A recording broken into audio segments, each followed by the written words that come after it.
All right, ladies and gentlemen, welcome to another edition of the NASCAR Fantasy Podcast. We are live on the channel today to review what happened in yesterday's NASCAR Cup Series race at the Sonoma Raceway. Thanks for everybody tuning in here for this one.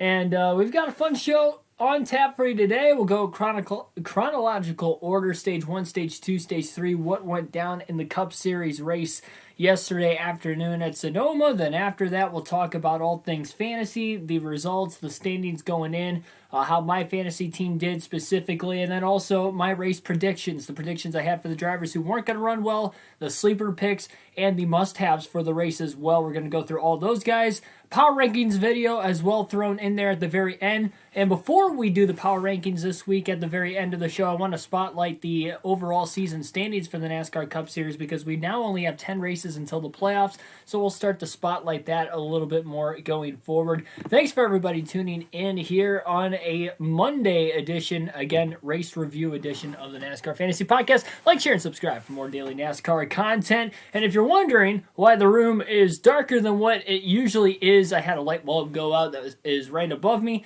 right before I started streaming this. Literally a couple minutes ago, so I will run down, I will change that light bulb as soon as the stream comes to an end before we run our Daytona Xfinity Series race on the career mode up next. But for right now, we only got one light working, so we'll see how that's going to go. Thanks for everybody tuning in here today. Also, I'm hatless because I was caught in the rain and my hat is drenched. This was light gray, now it is dark gray. Probably looks even darker because of the lighting, but it is dark gray. It is very damp for right now, so I'll probably throw that on again a little bit later, but for right now, let it dry out. Just got done thunderstorming, at my house. So, all right, enough of that. On to the race itself. Yesterday, we were racing at Sonoma once again. This race had a lot of action pretty much from start to finish. A ton of different strategy. Even in Stage 1, we had like 4 different strategies going on between drivers and when they were going to pit, how they were going to get that track position, who's going to take stage points, who wasn't at the end of the first 2 stages, and was it going to work being able to run up towards the front all day. Well, one Kyle Larson tried to do that. We did not have a caution for incident in Stage 1, but we did have the competition yellow at lap 10, which pretty much split the first stage in half. Pretty much everybody, came to pit road right around the competition yellow, if not right at it. And I think there were a couple guys that ended up staying out, but for the most part, Kyle Larson quickly was able to stay out in front of the field. Chase Elliott stayed on the same strategy. Both those guys tried to stay out, get the stage points. I guess there was something that went on when NASCAR threw the caution lights on early, supposedly, according to Alan Gustafson. And they were going to bring Chase Elliott to pit road, and then the pit road lights were on, stating that pit road was closed, even though it shouldn't have been because Larson didn't hit the start-finish line for 2 to go, which would have closed the pits. NASCAR said that they threw him at the right time. So, interesting there. It's something I'd have to go back through and actually try to time out myself if Larson had crossed the start-finish line, but there was really no side-by-side view that we had actually seen to prove whether it was true or false in both cases. So for right now, I guess we'll just have to leave it the way it is.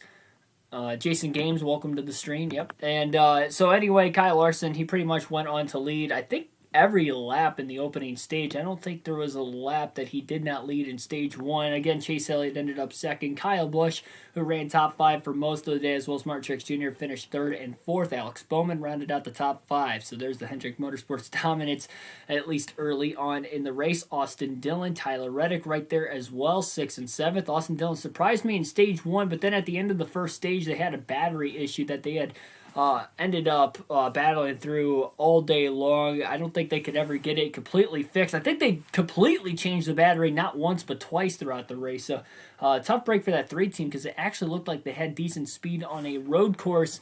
I predicted him to not run well and not finish inside the top 10. We'll go into those predictions later, but I will say that I was right. He did finish 13th. He did not get his first top 10 once again, but it looked like if they didn't have those battery issues, he might have had a chance. But coulda, woulda, shoulda. I predicted that right. But anyway, those two were 7th sixth and seventh, and then eighth place was Kurt Busch. He was in the top 10 pretty much all day. Matt DiBenedetto scores stage points there, and Eric Jones rounds out the top 10 in stage 1 from yesterday. Trevor Grimes, Tyler Burback, welcome to the stream. Where's your hat? You look so different. Okay, so for those of you just tuning in, two things. One, why is it so dark? My light bulb went out literally 2 minutes before I started the stream. I did not go down and change it. I will change it after the stream is over, before the NASCAR Heat 5 stream. Two, I was in the rain, just got home about 15 minutes ago. I was out in the rain for like 10 minutes, and I got soaked, so I had to change my clothes. And then I was wearing this hat at the time. It's a light gray NASCAR Cup Series hat. It is now dark gray. It is drenched. So if anybody else in the chat starts to ask those same questions repeatedly, you can help me out and tell them for them, because it stated at the start. But yeah, that is why I don't have a hat on anyway. And that's probably why my hair doesn't look the part either, because it's all soaked and wet right now. So there's that too. So yeah, I figured I'd throw those comments out of the way right now, or those questions I should say, out of the way right now. Alright, so that was stage 1. We did have our first caution for incident in stage number 2. Ricky Stenhouse Jr. ended up, looked like he blew a right front tire in turn 1, hit the outside wall, and then went wide through turn 1 up towards the S's, or the carousel, the first carousel, up the hill. I think that would be considered the S's at Sonoma, and he ended up compiling into that wall as well hard, but I think he did stay in the race, believe it or not. And I think, let's see here, no, he did not stay in the race. He ended up having an engine failure later. So he had that accident, and then he ended up having an engine failure later in the race. So he finished dead last, never mind. But he did continue after that point, at least.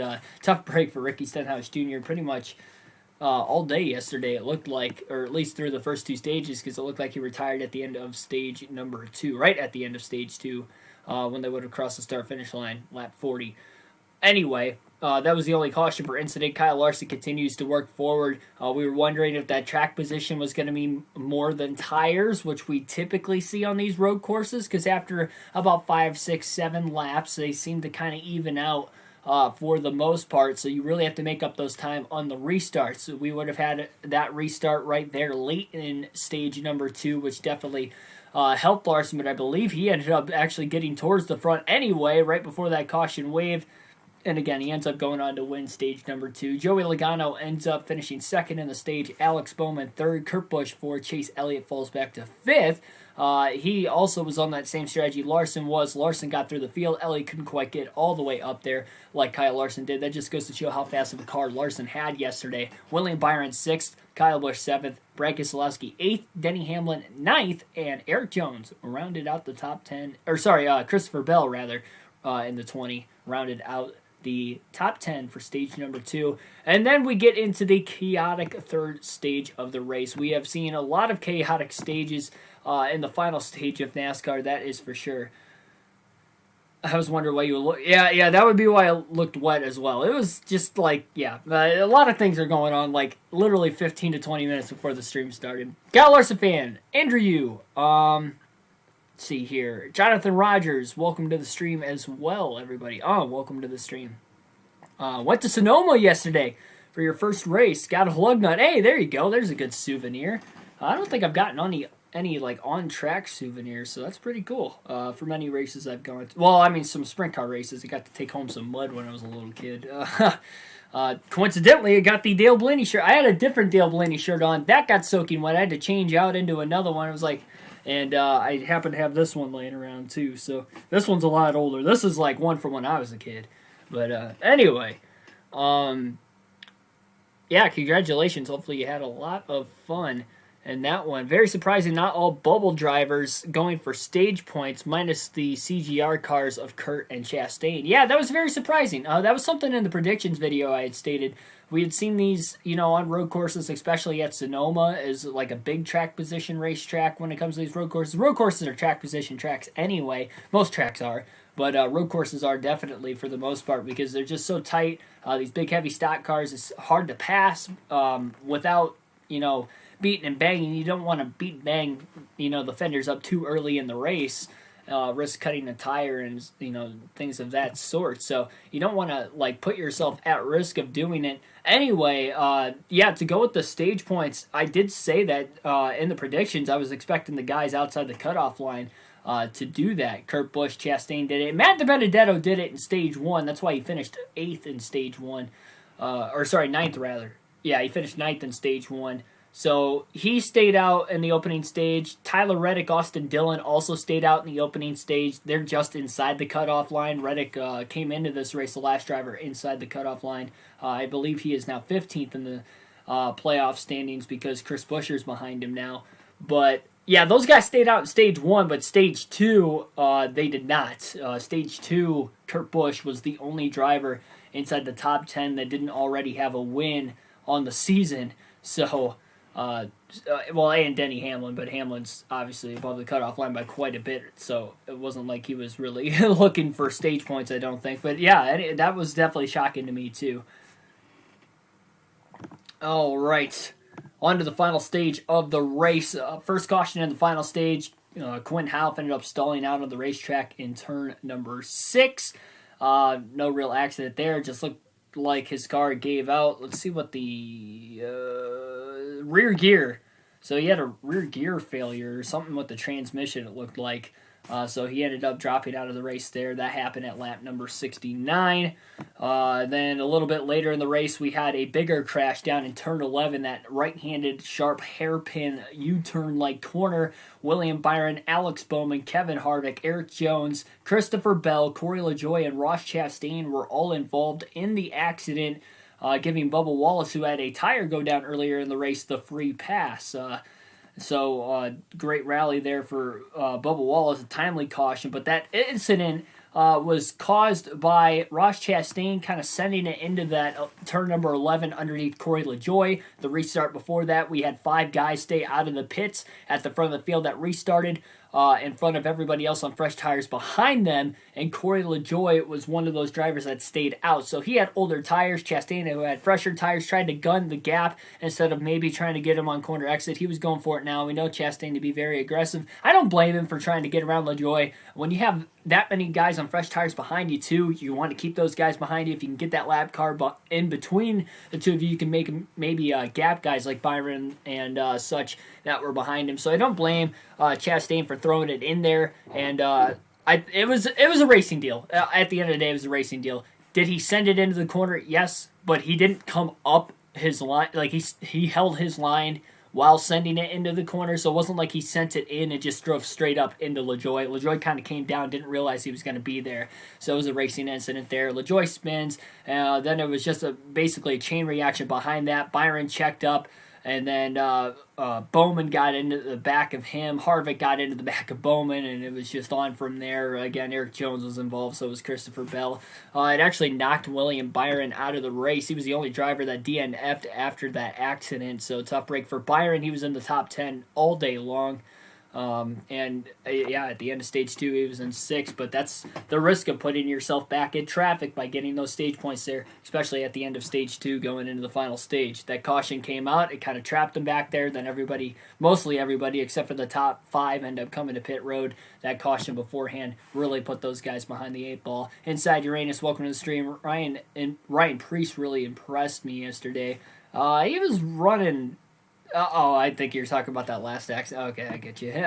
We'll get to that because that was the next caution for incident. So we'll talk about that real quick. We did have another caution for incident, the second to last caution of the race. That was at lap number 87. This set us up with a 3-lap to go restart. The incident involved Cody Ware, Ryan Preece, and Matt DiBenedetto.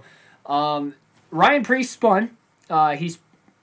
I can't remember. It looked like he might have gotten tagged by the 21 of Matt DiBenedetto. I think that's how DiBenedetto was involved. So it looked like DiBenedetto got into the back of Ryan Preece. Preece seemed to, in my opinion, was either furious or the spotter called him clear up the racetrack. There was a lot of dust in the area, so he probably couldn't see the oncoming traffic, and I bet the spotter couldn't really see the oncoming traffic. That dust was kicked up after Preece went wide off the racetrack. And while it was settling, he just kind of drove up onto the racetrack with no regard. There was still a handful of cars that were still making their way through those S-turns, and poor Cody Ware ran right into the right rear of Ryan Preece, sent him back wide into the wall, and then cleaned him out there at the end as well. So tough break there for Cody Ware. Dangerous accident for sure there in turn 8, and very uncalled for. Ryan Preece, you would think, would have the wherewithal. I know he started off the season hot, and maybe his Cup career in general, these first 3 seasons now, have just not gone the way he had hoped. But at the same time, this is another instance where you're not helping your own case. That's for sure. Again, I don't know if the spotter called him clear or not. Coming up the racetrack, I'd like to think he didn't, because I don't think the spotter could see anything, and I think Preece just kind of went up without cause. Sonoma's my home track too. Didn't go to the race. Oh, you should have went to the race, Jason. Maybe you couldn't because the tickets sold out. Because I think they were only having 33%. Most of the races the rest of the year seem like they're going to allow 100% capacity. So there we go. And WTF was everyone at Sonoma yesterday. There were a lot of people at Dover that was in the chat when I went to Dover a few weeks ago. There was like 5 people the one stream like a couple nights before I left that were we're going down to Dover too. So it looks like a lot of people's home tracks are Dover and Sonoma. All right.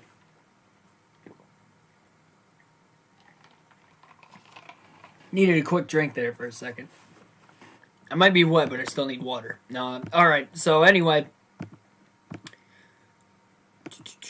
there's the race notes again. Okay, so we had to restart with 3 laps to go in the stage.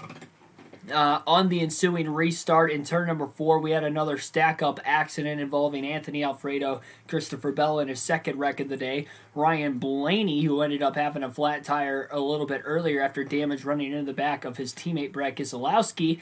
He was kind of rallying back, and then Alex Bowman as well involved in the incident. Blaney and Bowman didn't have too much damage in it. They were able to continue on as they were battling for about the 10th position. Alfredo was still on those older tires, so he was probably holding people up, and that's what caused that stack up in turn 4. Remember, he had stayed out a couple cautions prior, was catching the cautions he needed, and then he was involved in this last one, unfortunately. And this was after he had to start at the rear of the field yesterday. As well as his crew chief was also ejected, an inspection violation there for the 38 team. So great rally and great pit strategy call. It looked like it was going to work out for him, but again, couldn't keep that car going. Again, battling just inside the top 10. I felt like NASCAR could have kept it green. We see them keep it green on road courses a lot when there's a spin and then everybody kind of makes it through. Now, I will say that Anthony Alfredo was just sitting there, and then when the caution waved, then he spun back around. So that's probably why NASCAR threw the cautions, because they thought he was stalled out, or at least he was stopped and he wasn't moving. They were going to have to throw the yellow if he didn't move. Definitely a big no-no on Anthony Alfredo there, I do have to say. But regardless of the fact, he was able to keep it going, but he ended up finishing outside the top 30. So that was the last caution for incident yesterday. Set ourselves up for an overtime restart. We went 2 laps past the scheduled distance. Honestly, with the way those 2 cautions came out of restarts before that, I thought we were just going to go in for like a couple more cautions after that. But because it's the Cup Series, they do tend to show each other a little bit more respect than what you'd see in the Xfinity, especially the Truck Series. So that was the last caution of the day. Great battle there, those last 2 laps between Chase Elliott and Kyle Larson. You know Kyle Larson had the fastest car all day long, but you know Chase Elliott is the best driver on road courses in NASCAR today, at least in the Cup Series, and he was putting it on full display. He was driving it so deep into the corners, he was trying to keep up. It reminded me of the Busch Clash earlier this year when Blaney had a faster car than Chase Elliott late in the race, but Elliott was still able to just keep up, defying the odds, defying the fact he had older tires and not as good of a car as Blaney, and was able to keep up and keep the pressure on him. That's exactly what he did with Kyle Larson, but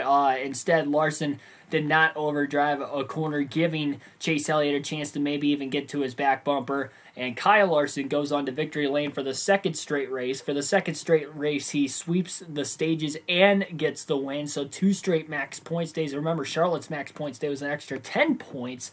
Why is that significant? Well, he's second now in the regular season standings. He was tied for second coming into this weekend. Now he's second all alone. Not only that, but remember, Denny Hamlin had over a 100-point lead in the standings. That lead has now vanished quite a bit. He's only 47 points above Kyle Larson for the regular season championship. That awards 15 more playoff points. And remember, Denny Hamlin does not have a win this season. If for some reason we get 5 more winners this year, that is not Denny Hamlin, and we still can because we have 10 races yet until the playoffs. We got another trip back to Daytona. We have a handful, I think 3 more road courses left in the regular season. We go to Nashville for the first time ever in the Cup Series as well. That could bring maybe some odd strategy play and maybe a different winner there as well. So we have all these racetracks where we still have a little bit of unpredictability.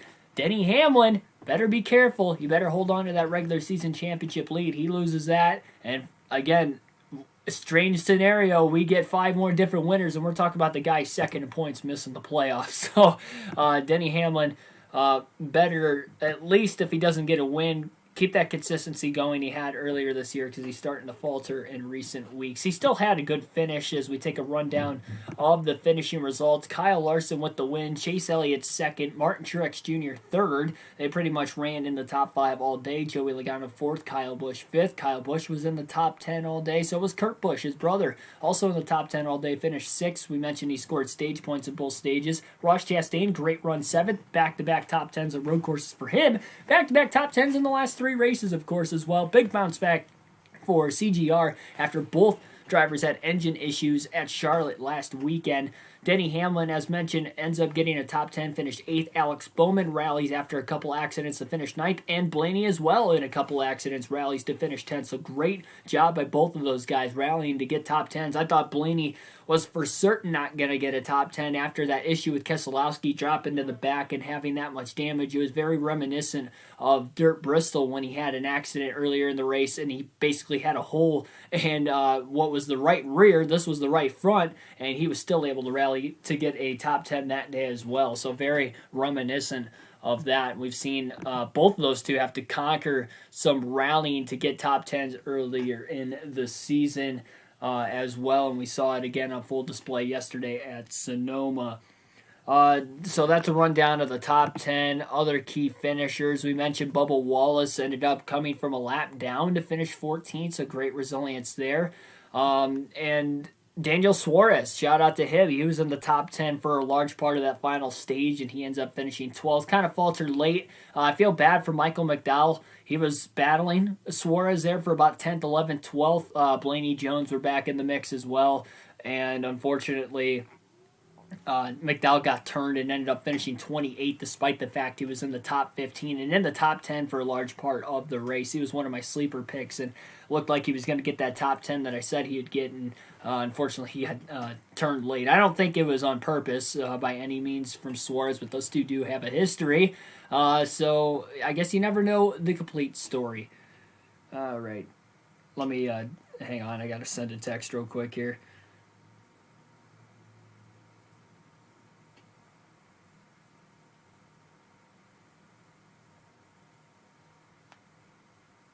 All right, so those are the notable finishers. Well, and Eric Jones as well came back to finish 11th after getting involved in that bigger accident down to turn 11 late in the race as well. 37 Priest got into the 51. Both cars DNF, I think. I blame it on Priest's spotter. I wouldn't blame it on Priest's spotter as much as I'd blame it on Priest, only because there was a huge cloud of dust after he had spun into the dead grass. So his spotter or spotters might not have been able to see exactly, what traffic was oncoming or where Priest was exactly at the time. And I think Priest just kind of, he didn't stop. He literally, when he backed up, he just kept going and rolled right back in the middle. There wasn't really more than 2 seconds. He was just stopped and sitting, waiting for traffic to pass by.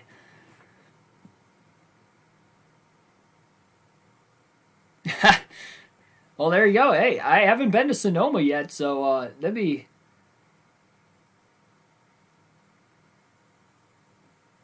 I haven't been to Sonoma yet, so that'd be cool, for whoever wins that contest this year. Unless I come back to win, you never know. I'm still in the running too, but yeah, either the playoffs or the regular season and the fantasy, that'd be pretty cool to go to a different track I haven't been to, because that's why I travel to all these different NASCAR tracks. I try to go to tracks I haven't been to yet. Want to hit every Cup track eventually. I haven't been out west for any races yet, so really, I mean, Vegas, California. I kind of want to go to California anyway next year just because it's the last year on the 2-mile oval, and I do want to see a track out there before they turn it into a short track, and then I'll have another incentive to go out there for the short track too. But Phoenix, I haven't been there yet, so yeah, we'll just have to see how that goes in the future. Huge shout out to Austin Dillon for fighting the battery issues, finishing 13th. Huge resilience. Yeah, also, there was a lot of resilience yesterday. That was a big one, too. Didn't get the top 10 like I mentioned, but he did run a lot better than what we usually see him run on the road courses, that's for sure. All right, so we'll take a look at the fantasy team real quick here. My personal fantasy team, we'll take a look at the league as well. You can join the NASCAR Fantasy League. Search KRC League on the NASCAR app or website. When you go to fantasy, sign up with your email if you're not signed up already, and you can join. The trip involves, the grand prize at the end of the regular season and the playoffs. You automatically qualify for the playoffs. All the points just reset. So if you win the regular season or the playoffs, you get your choice of 2 tickets. You and a friend or family member, if you're under the age of 18, it has to be a parental guider. Is that the right? No, that's not the right word. I don't know why I was about to say that. It has to be a parent or guardian is what I meant to say, guider. So it has to be a parental guardian or, it has to be a parental guardian. No exceptions there. So, and then I'll try to make it out. I 90% will be able to make it out to that race.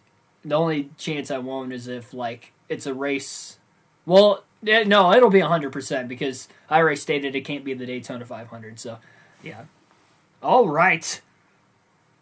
So, fantasy for yesterday. We'll go through the must-haves, the don't-haves as well, mixed in there. Of course, I had some of my must-haves. I didn't have all of them. I didn't listen to myself there, but Chase Elliott, first and foremost, obviously ran well, competed for a win all day. Like I said, he would end up finishing second. He was my pick to win. Came so close to winning extra money there online as well. But anyway, 50-point total there for 35, finishing second, and then 15 stage points throughout the course of the day as well. So he was the top scorer outside of Kyle Larson as far as points go.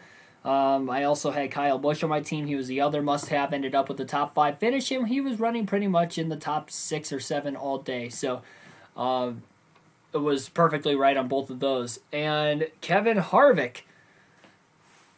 Kevin Harvick was another one of the must-haves. Now, he wasn't running like he has in recent years at Sonoma yesterday, but he was in the top 10 through portions. He was pretty much like 8th to 12th the whole race. I said he would get a top 10 at least, and he did not. Obviously, that accident hindered him. But, if I'm going to say that I got my prediction right with Austin Dillon because of the battery issue, then I have to say I have my prediction wrong for Kevin Harvick, even though he had the speed to get a top 10 as well. And as well as Michael McDowell as we go into the sleeper picks. Michael McDowell was on my fantasy team yesterday.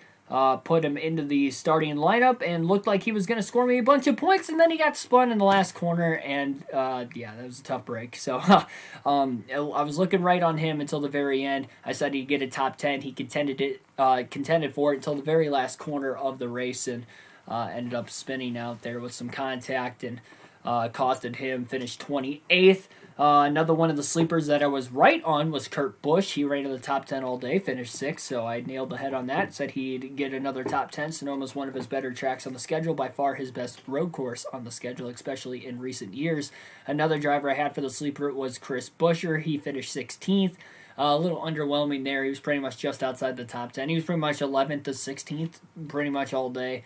He did stay out of trouble, but unfortunately he did not get the top 10 nor really run there like I said that he could have. So I was wrong on that prediction. So I guess I split 3 and 3 there, but I did win both the don't haves. I mentioned Austin Dillon did not get a top 10, only scored 4 stage points as well. Sorry, 5 stage points, but regardless of the fact he did not get the top 10, I said he wasn't going to get a top 10, so still no top 10s for Austin Dillon on a road course in his NASCAR Cup Series career, and I nailed the head on Brad Keselowski. I said that he would not run in the top 10 all day long. The only reason he did is because he stayed out of the pits on that third to last restart when Logano and Reddick Alfredo and LaJoie stayed out. He also stayed out, and he dropped to the back pretty quick. He dropped to the back quicker than even Alfredo or LaJoie and ended up finishing 15th, but he was outside the top 10 all day. He only scored stage points in stage number 2. He only scored 3 of them because when these guys were pitting, he was one of the guys that stayed out to the end of the stage, but he was running outside the top 10 before that. So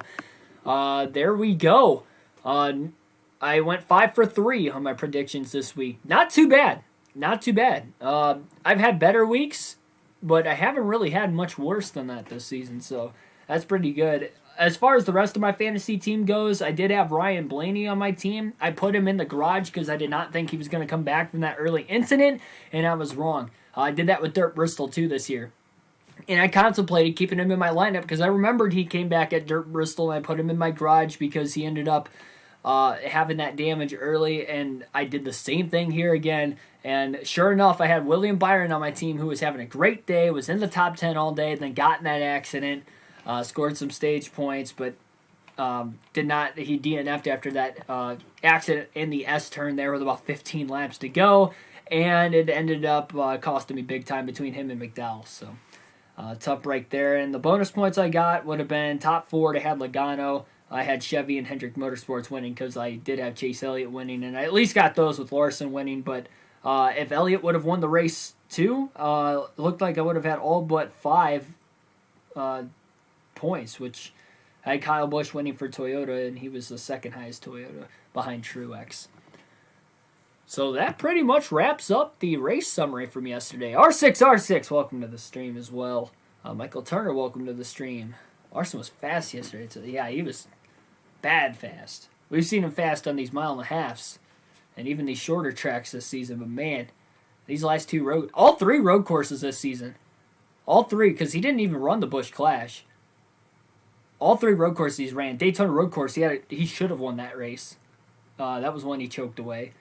And then Coda, he finished second. Great run. Likely could have won if Chase Elliott ended up pitting. And then,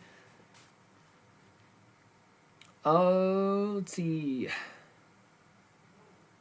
Yeah, and then he won yesterday, so I don't know why I had to look back at that. Anyway, so yeah, great runs for Kyle Larson on the road courses all season long.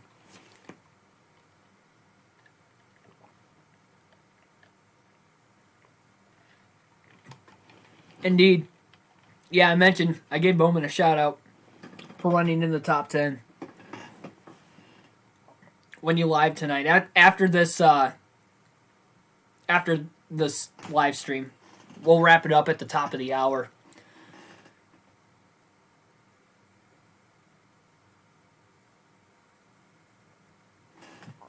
All right, finished 3rd and had Chastain in the garage. Oh, that's a bummer. You didn't move Chastain. You were at the racetrack though. You probably couldn't do it. I had that issue.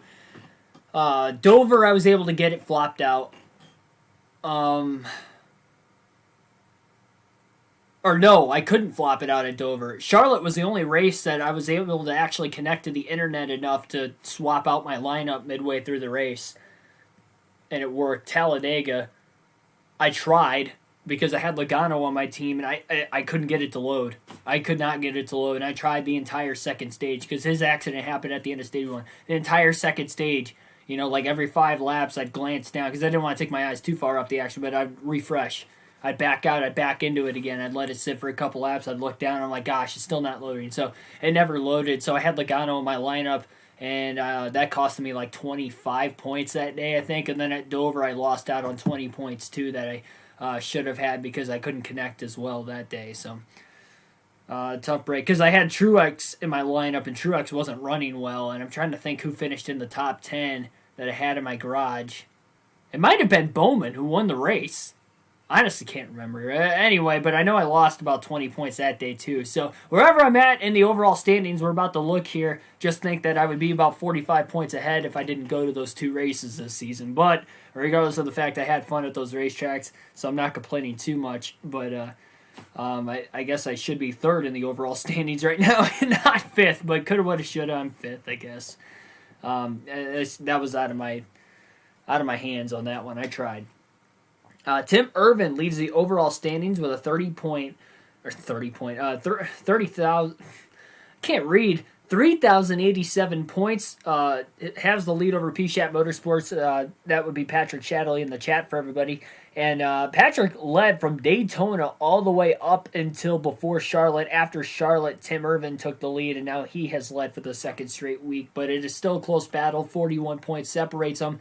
And we saw some of the highest points getters yesterday scoring the 250s, 240s. So it is very well. I mean, if you're within 200 points going into the last week, you still have a shot mathematically to win the championship, especially with it being Daytona as the regular season finale. You definitely have a shot if you're within 200 points, as long as you have a really solid points day.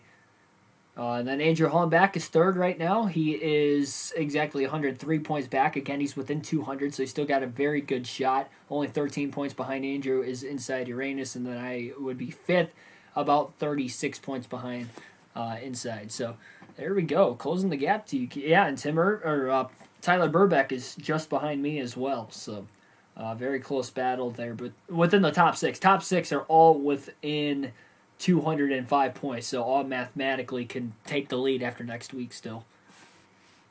Only watch live stream till 6 because I'm going to watch Nebraska play baseball. Oh, okay, there you go.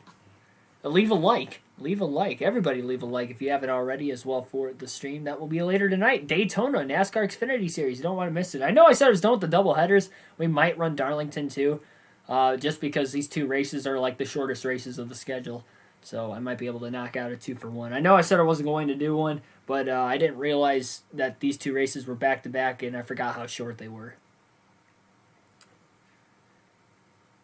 I had Elliott, Truex, Logano, Kyle Busch. Yeah, that's another thing we need to start doing here. We need to start looking at the winning team and see who they had in the lineup yesterday. So Tim Irvin, who leads the standings, won by 1 point yesterday, 241 points.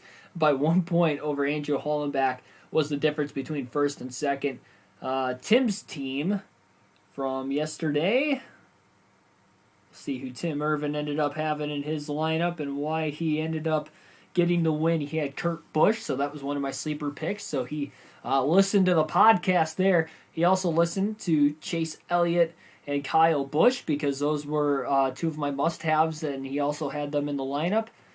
They both had top 5 finishes. Kurt Busch again finished 6th. Martin Truex Jr. on his own finished 3rd. I was a little skeptical on him, but he ended up having a good day. And then Kyle Larson, max points day, won the race. So he had a solid team. And then he had Logano in his garage.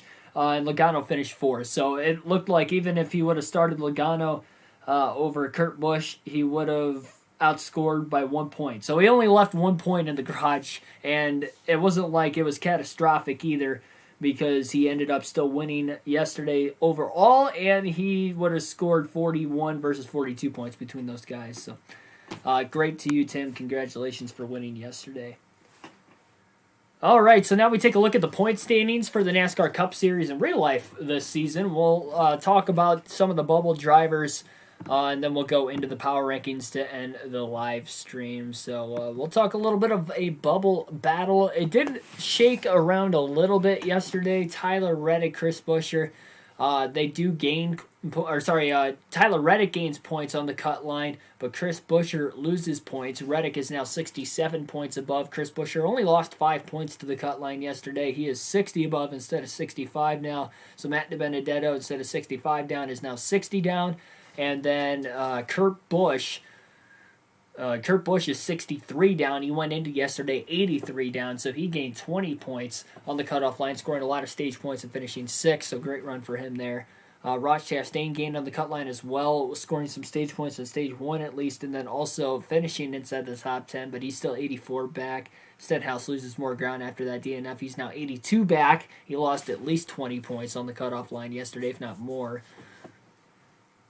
And that's pretty much the top 20 in points. Bubba Wallace and Daniel Suarez are 21st and 22nd. Not too far behind Ross Chastain, but they're just over 90 points back. So that's kind of the bubble battle right now. It's going to be hard for those guys to point their way in. There's still 10 races.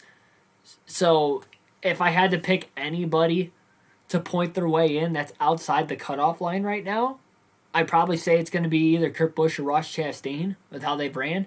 DiBenedetto, he had that little bit of a hot streak, but it was a short hot streak. It was only like 2 or 3 races long there a few weeks ago, and it died out quickly. Kurt Busch top 10 yesterday. And Ross Chastain, for the last 4 weeks now, has had really good, consistent speed.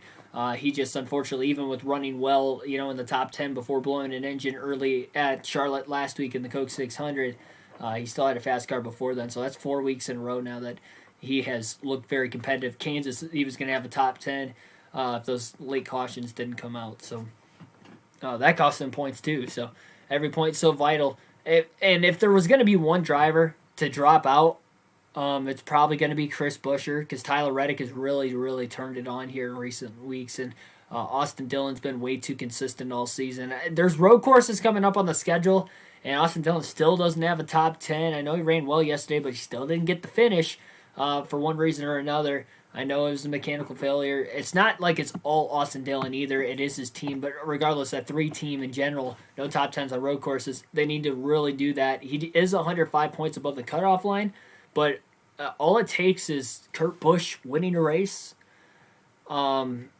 Chastain maybe sneaking to victory lane. Daniel Suarez has looked competitive in the last handful of weeks. If he can maybe steal a win at another road course this season, something of that nature, maybe Pocono. We saw him run well at Pocono a couple years ago. He finished runner-up second, so maybe a track like that, they can get a strategy win, or maybe just, on speed get the victory. If we see anyone below the cutoff line win, then the points gap on the cutoff line between Reddick and Buescher is only 7 points, and then Austin Dillon goes from 105 up to 45 up. So, then that shrinks. And like I mentioned, those road courses coming up that Dillon doesn't race well on, all those things combined, those guys are by no means safe. Kevin Harvick's 152 points above the cutoff line, sitting much more comfortably. Again, we get another different winner. He's looking just less than 100 points above, and he has now 2 finishes on road courses this year outside the top 10 as well. We still got 3 more, but I think Harvick can hold his own. It's Kevin freaking Harvick and Rodney Childers as well. A great tag team there. And we mentioned about Denny Hamlin being in trouble of losing the regular season championship a little bit earlier. He's only 47 points above. He was 103 points above 6 races ago. So in 6 races, he has lost from second place quite a few points. And Kyle Larson actually fell back to 6th in points before climbing his way back up to 2nd in these last 2 weeks. So he was on the downward slide there for a tiny bit. Now he's picking it back up again. Carl Edwards would have raced a couple more years. Yeah, hear that a lot with a lot of different former Carl Edwards fans and NASCAR fans in general. It was shocking for sure. Why has McDowell been doing so good? I really think winning the Daytona 500, honestly, because he won the Daytona 500. The jackpot's over $1 million to win that race. And they probably put a lot of that income. Into the race team, because you look at Anthony Alfredo and that 38 team, and they haven't looked that fast. They put it all into the 34 team, which rightfully so, because he won the Daytona 500. He deserves that money, and I think that's why we've seen Michael McDowell finish in the top 10 5 times this year, and almost a 6th time yesterday. If it wasn't for that spin in the final corner, it would have been his 6th top 10 of the season.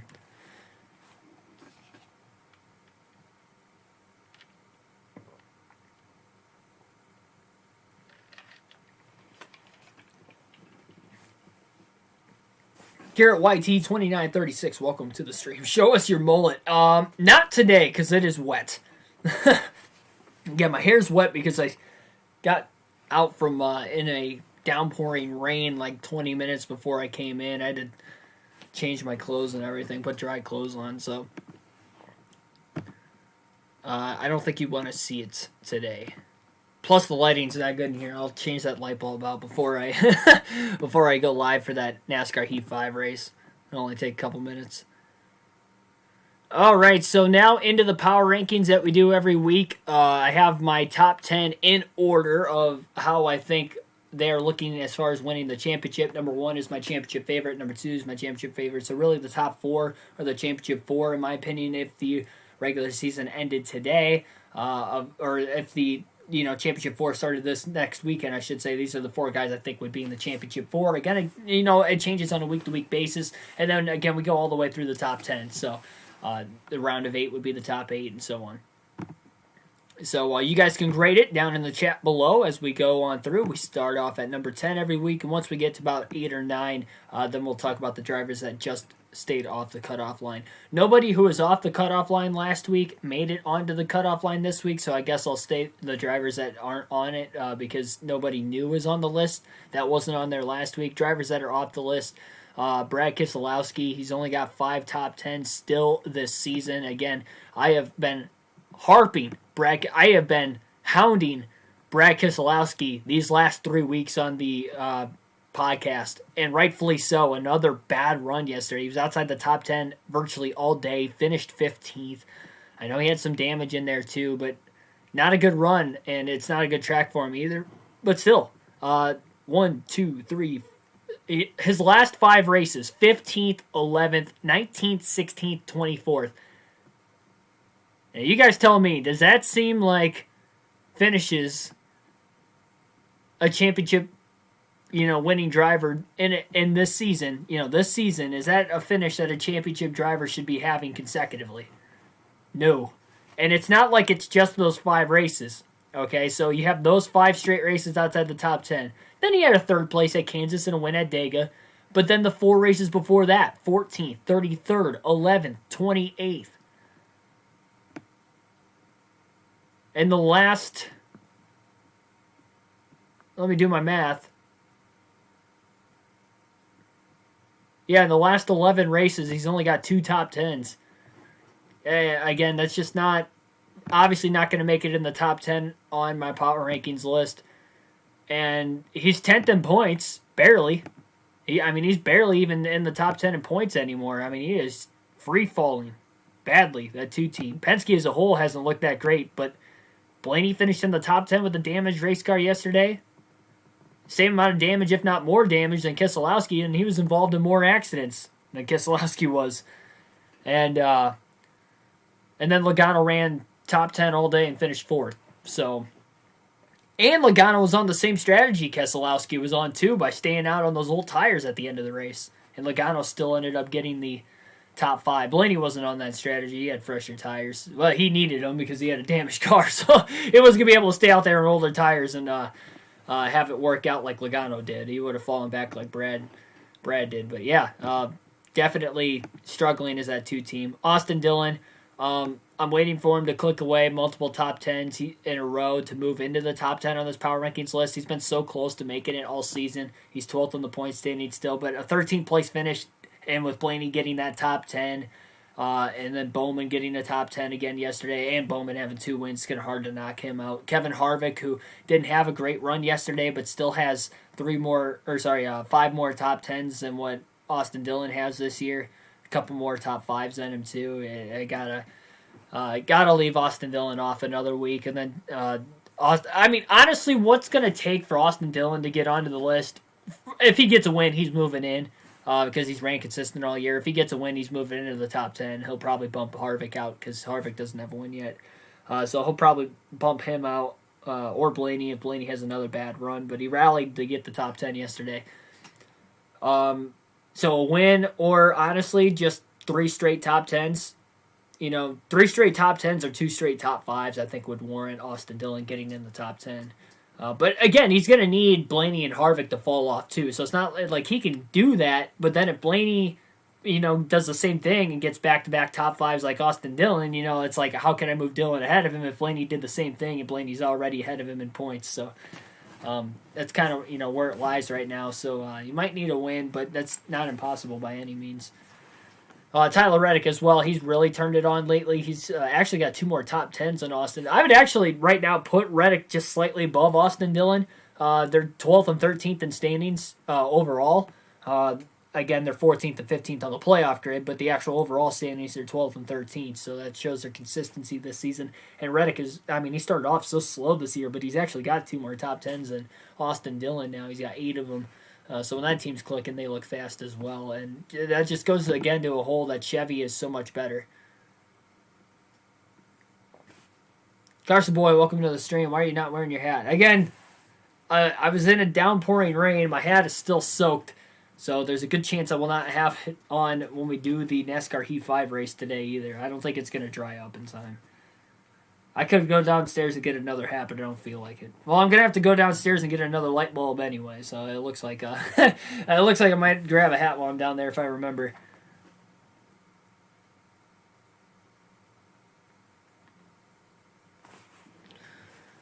Bad luck will cost driver a championship or making the championship four in the playoffs. For sure.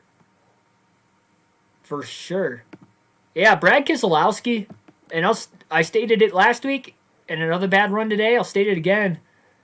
I think Brad Keselowski gets eliminated in the round of 16.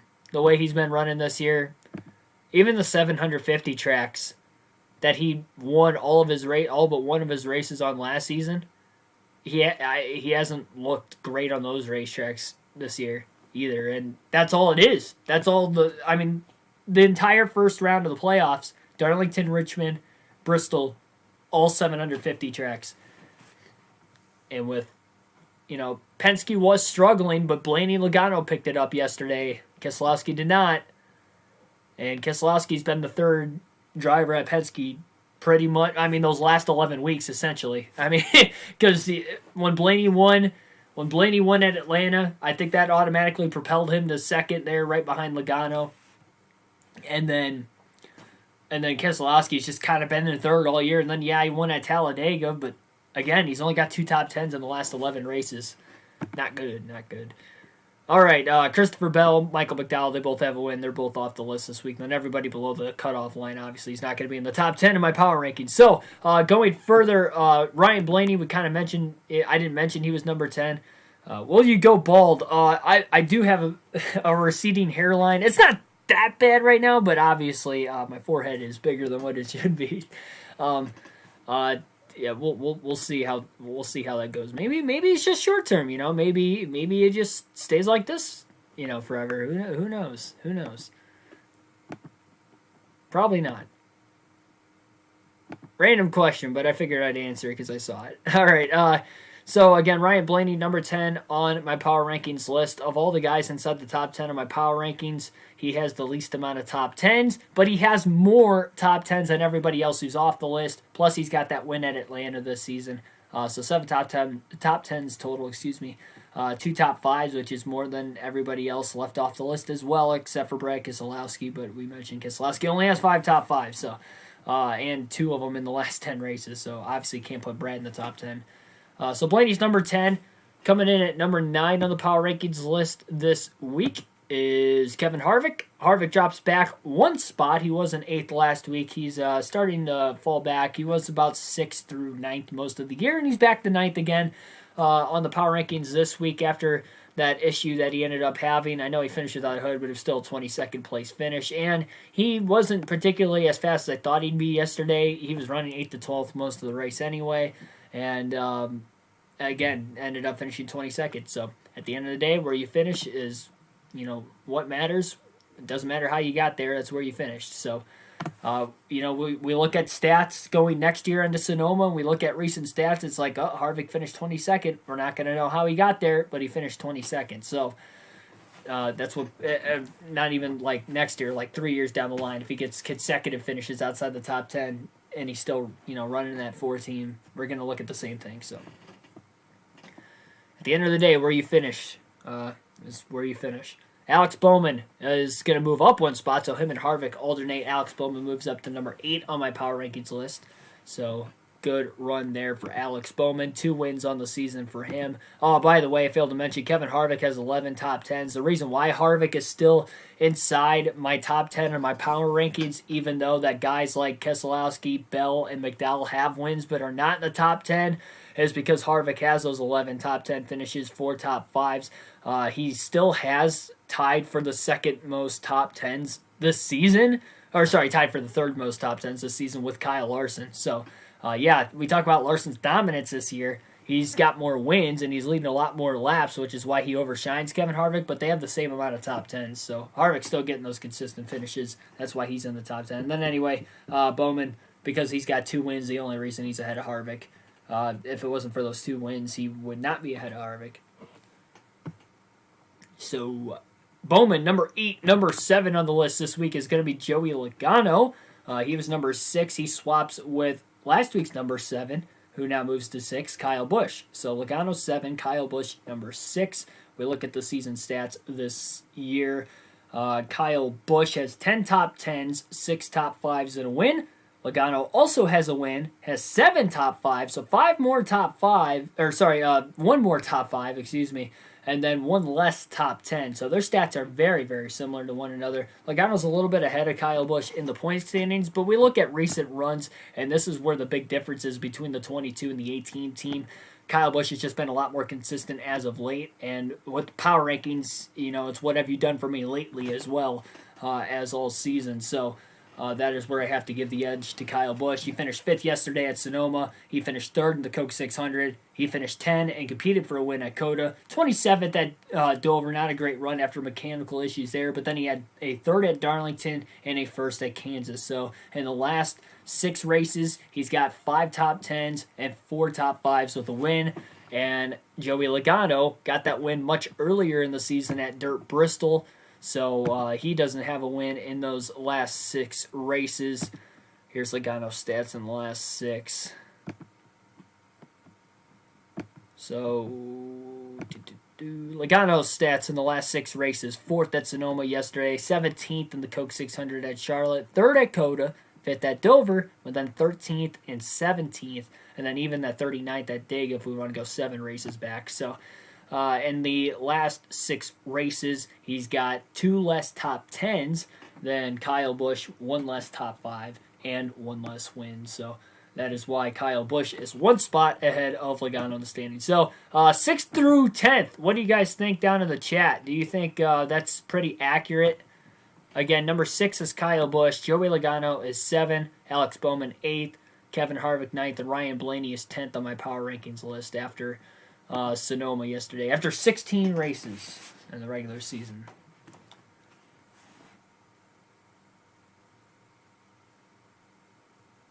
The way Penske's running right now, you think Keselowski leaves Penske at the end of 2021? I think it's more the way Keselowski's running at Penske. Again, Blaney and Logano seem to be fine, especially in recent weeks. I mean, I just read the stats for Logano. Blaney's is a little bit worse, but not that bad. I mean, he's not getting as many top 10s, but he's getting a lot of top 12s. So, I mean, he's barely missing the top 10 a couple weeks there. Like Richmond, Darlington, I think he had 11th and 11th, both those races. So, yeah, those two are fine. Yeah, those two are fine on consistency and stuff. It's the 2 team that I'm scared about right now. But there's rumors about him leaving Penske anyway this year. With him not running well, I think that only adds to it. All right.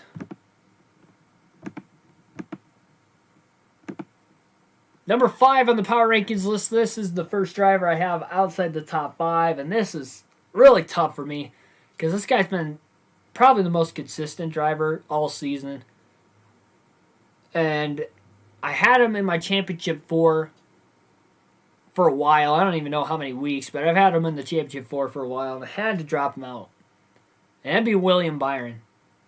Byron's still tied for the most top 10s this season with 12.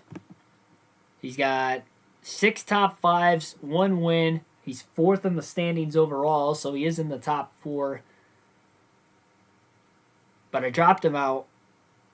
And that's tough for me. But that's because the guy I moved in was Chase Elliott. I have Chase Elliott at number 4. I had Byron at number 4 last week and Elliott at number 5 last week. I literally just swapped them. And the deal breaker really was yesterday, where Byron DNF, Chase Elliott competed for a win all day, finished 2nd.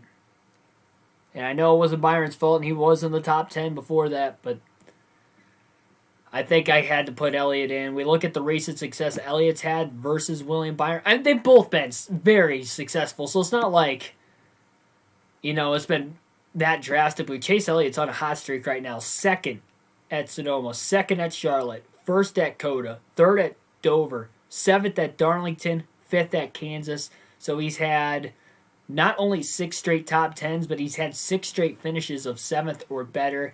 he's going to get more wins this summer the way he is clicking right now. And again, he's 4th in the standings. He was about 8th or 9th in the point standings 6 races ago before he started this streak. So he has turned into a much different Chase Elliott. We started going into these tracks that he has either won or has shown great success at too, and I think that has really helped the confidence of that 9 team also. But regardless of the fact, they are clicking on all cylinders right now. And so is the 24 by all means. I mean, this could change again next week. Elliott could have a bad run next week at well, I guess we're not doing the power rankings next week because it's not a points race. We will still have a, fantasy podcast, but it's going to be much shorter because there's going to be no fantasy or points to talk over. We're only going to talk the All-Star race, and that'll be it. So might not be live streaming that one, but anyway, Byron in recent weeks, 35th at Sonoma yesterday, 4th at Charlotte, good run there, but then 11th at Coda. So he's got 2 finishes in the last 3 races outside the top 10. And then before that, obviously, he had 11 straight top 10. So, man, it was tough. It was tough, but I think this is the week Elliott had to go ahead of Byron. It's been very, very close. Brad K will leave. Hopefully he goes to record. Oh, man, I hope not. That would be terrible. I don't think he would want to go there.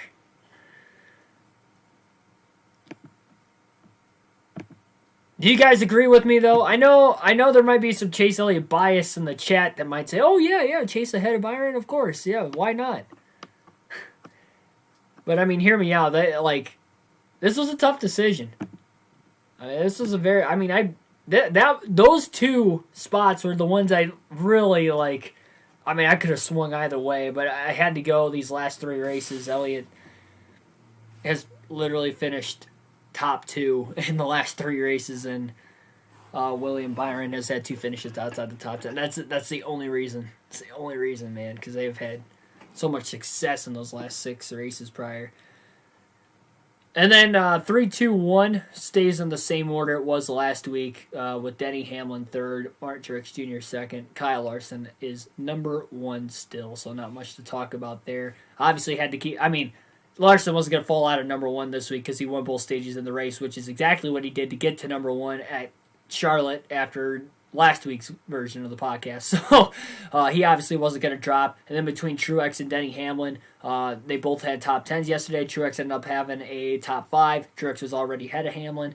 And then 3 wins versus 0. So And Hamlin's consistency is why he's ahead of Chase Elliott and William Byron as well, because he is still first in the regular season standings. If he starts to lose that, then he's going to fall outside the top four, because that does award 15 playoff points, so that's huge if he can get that done, especially with no wins. I agree with Elliott's analysis. All right, thank you.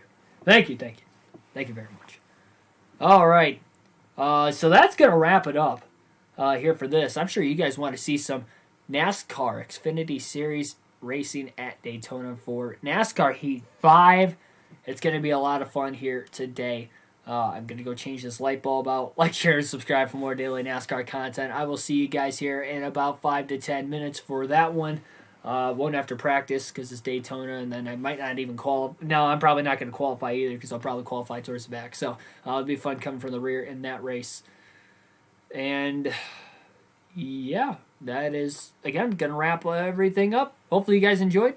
Again, like, share, and subscribe. I will see you guys in a little bit. Next NASCAR Fantasy Podcast episode will be next week. I know there's no points race next week, but we will still have the podcast. I'll do predictions for the All-Star race. Not going to count those predictions towards the, my season predictions like I usually do. Same thing I did last year. And then we'll talk about the race on Monday as well, but with no fantasy to talk about. Expect I'll probably end up just videoing both of those races. Probably not going to be live streamed. So thanks everybody for watching, and I'll see you guys next time.